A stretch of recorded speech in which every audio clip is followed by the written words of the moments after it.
Would you buy a club that has everything?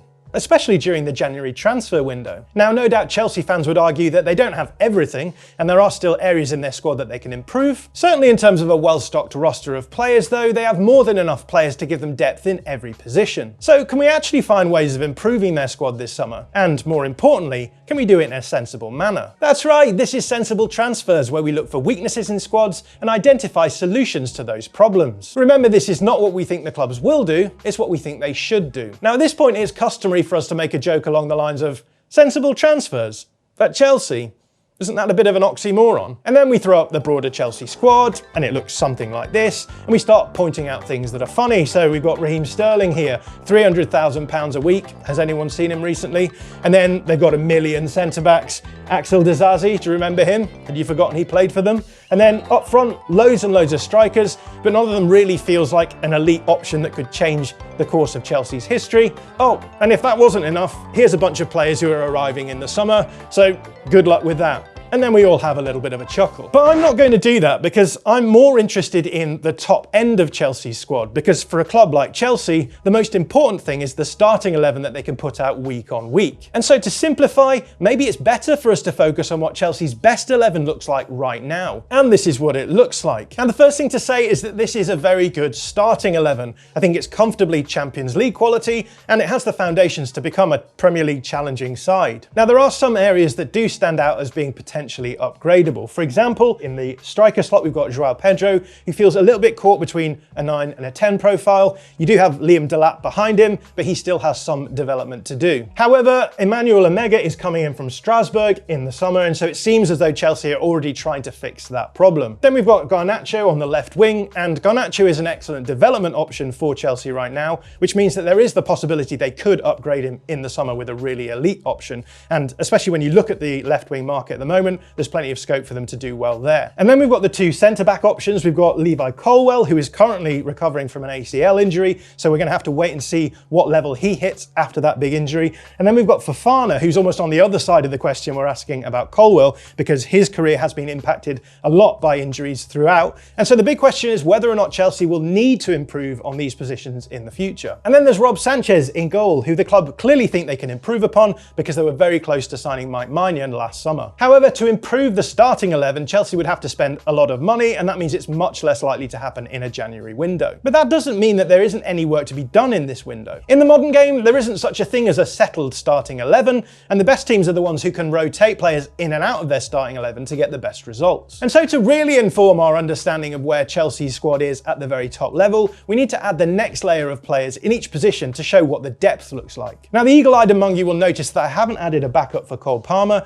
and that's because Facundo Buonanotte, who was playing that position in the first half of the season, has been sent back to Brighton from his loan spell. According to anonymous sources speaking to The Athletic, Buonanotte was signed because the club didn't find a suitable attacking player in the summer, and they needed cover for Cole Palmer, who was injured at the beginning of the season. Across the rest of the season, the club do have a number of different options to fill in behind Palmer, so Estevao, for example, can play in that central role, and Fernandes can be pushed forward as well. And then in the summer, with Omega coming in, there's the possibility of actually just dropping Pedro in behind Palmer as that backup option. That said, there are reports coming out of the club that they're still interested in signing an attacking player. However, it's unclear what they mean by an attacking player, because they were interested in Antoine Semenyo, who is a wide forward who recently moved to Manchester City. That could mean that they go for a big fee option on the left in the summer and bump Garnacho down into the support role. And as we said, the left wing market is looking really nice now. There's some really nice options for them to choose from. RB Leipzig's Jan Diomande is likely to be in high demand, as are Bradley Barcola from PSG and Rodrigo from Real Madrid. So Chelsea could certainly find an upgrade to rotate with Garnacho, and if they did,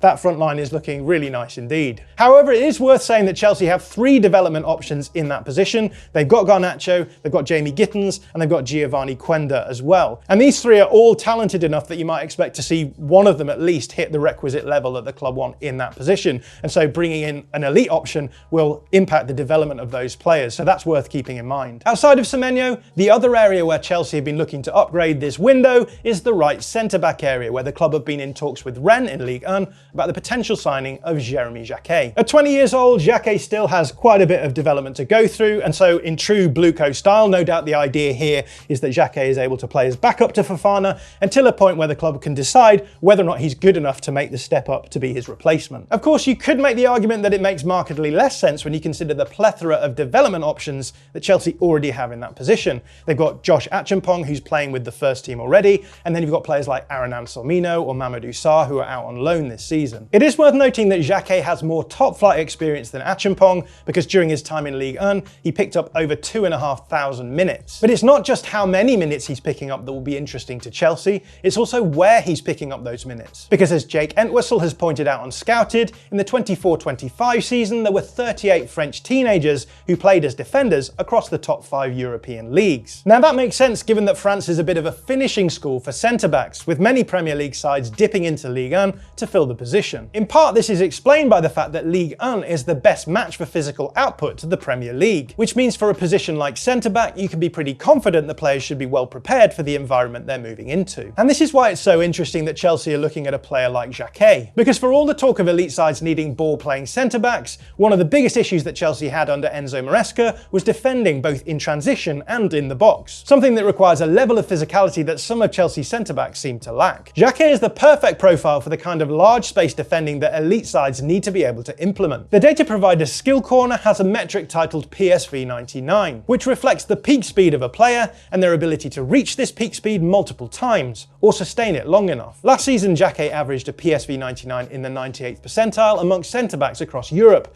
making him one of the fastest centre-backs in the top 5 leagues. Playing in the outside position in a back three, Jacquet has shown himself to be a proactive, front-footed defender, which, along with his speed, suggests that he would be perfect to do that big space defending in a team like Chelsea. Not only this, but during his stint at Rennes, he spent some time playing in the central role in a back three, which implies that he could also play the more conservative box defending role, which gives Liam Rosenior more flexibility because he could pair Jacquet with either type of profile, a more active one or a more passive one. And most importantly, it suggests that Jacquet could fix some of Chelsea's box defending issues. Of course, the Chelsea fans will be totally justified in feeling as though they've heard this sales pitch before, and questions will be raised about the development of Josh Acheampong in particular should Jacquet be signed. But the way that the decision makers will be looking at this is that if they've signed the next William Saliba, it will all be justified. Either way, bringing in Jacquet will mean that Chelsea have really nice depth options in the position, particularly if Rosenior decides that he wants to play a back three at any point in the season. And looking at the midfield options, you might be forgiven for thinking the same thing, but actually if we look at the profile of players that Chelsea have in this area, something interesting stands out, because Chelsea have a lot of passing options here, but not a huge amount of ball carrying. Which isn't to say that there's no ball carrying at all, because Caicedo is a good ball carrier, but because he has defensive duties, he often stays a little bit deeper and doesn't get forward as much as he might. Of course, Enzo Fernandez likes to get forward, but he's much more likely to pass the ball and then arrive in the box than he is to carry the ball there. In fact, it's only really Andre Santos who offers Chelsea any kind of range in the midfield area, and even he prefers to pass the ball than to carry it, which is why we're so used to seeing Cole Palmer dropping in quite deep, picking the ball up and then carrying it down the field. As I see it then, the addition of a more carry-dominant player into the Chelsea midfield is a really nice way of adding some tactical depth to their squad, and because they wouldn't need a starting level player here, they could definitely find some value in the January transfer window. And there are some really intriguing options in the market right now, should Chelsea feel the need to dip their toes in. One option is Valentin Barco, who plays for a club called Strasbourg, who are owned by a company called Blueco, who were recently coached by a guy called Liam Rosenior. That should make him eminently gettable, but also a good system fit for Chelsea. Barco is an interesting profile because he's a bit Reece Jamesy. He's a left back who Rosenior was using in the midfield area when he was at Strasbourg. That means he would be great for the role, and he would also add a bit of ball carrying to the midfield as and when it was needed. However, there are question marks here. Barco has already played in the Premier League for Brighton, who were the club who brought him over from Argentina in the first place, and in the end Barco only played 7 times for them before it was determined that he was not physically developed enough for the league, and he was sent out on loan to the continent. Now that was 2 seasons ago, so it could be the case that he is developed enough now, but it's still a bit of a risky option. And if Premier League experience is important to Chelsea, then there's plenty of value to be found at Wolves right now. Given that they're almost certainly going to be relegated at the end of the season, there's a lot of other clubs scouting around their squad to see if there's any potential potential deals available to them. One is Joao Gomes, who fits the rangy 6'8" type profile quite nicely, but at 5'9" might be considered a little bit too small for a midfield that isn't exactly stacked with physical presence right now. The other option is Andre, who is also quite small and is probably more of a Caicedo backup than he is for the other option that we're looking at. But either way, both would be very affordable options for Chelsea should they choose to go down that route. Another gettable Premier League option is Pat Matar, who's just seen his route to the starting 11 at Spurs made even more difficult by the arrival of Conor Gallagher. Right now, the Spurs midfield is full of the kind of options that the Chelsea midfield is lacking, which might induce Sarr to make a move and Spurs to make a sale, something that would be quite useful given that Sarr is on a 2030 contract. Sarr is the perfect option for a more box-to-box profile, and he would improve Chelsea both in terms of carrying the ball, but also out of possession intensity. But I think the best affordable option on the market right now is a sensible transfers stalwart, Ederson from Atalanta. Now, Ederson is a primarily ball-carrying profile who, over time, has worked on his passing to the point where it's now comparable with his carrying. But his defensive qualities are good enough that he could be played as a deeper-lying 6 profile,